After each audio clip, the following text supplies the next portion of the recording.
चीज़ पे गौर किया जाएगा कि पहली तारीख को क्या वो शहर जहाँ पे इन्फेक्शन रेट बहुत ज़्यादा है, क्या उनको अभी ना खोला जाए।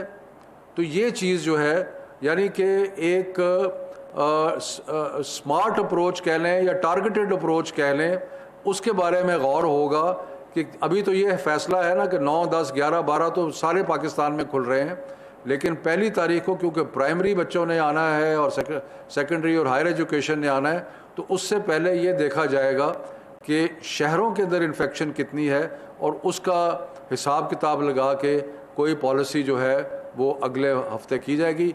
ये मुमकिन है, ऐसा फैसला तो नहीं है, लेकिन मुमकिन है कि अगर किसी शहर में इन्फेक्शन रेट बहुत ज़्यादा है तो वहाँ पे तालीमी इदारे जो है ना खोले जाएं, लेकिन जो बाकी जगह या बाकी अजला है वहाँ पे खोल दिए जाएं।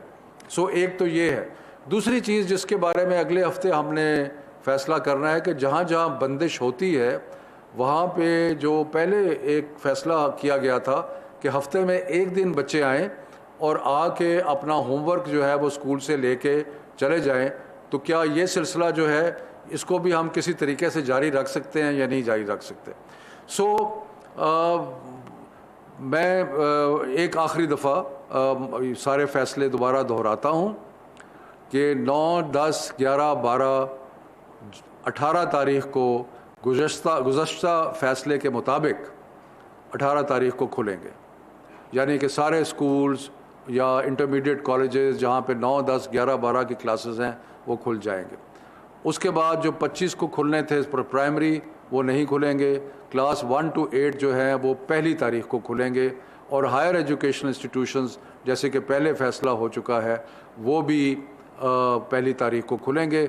अगले हफ्ते मज़ीद जायज़ा लिया जाएगा नेशनल कमांड ऑपरेशन सेंटर में और उसमें हम ख़ास तौर पे देखेंगे कि शहरों में जो वबा की फैलाव है उसका तज्ज़िया और अंदाज़ा जो है वो लगाया जाएगा।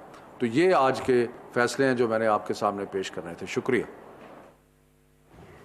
वज़ीर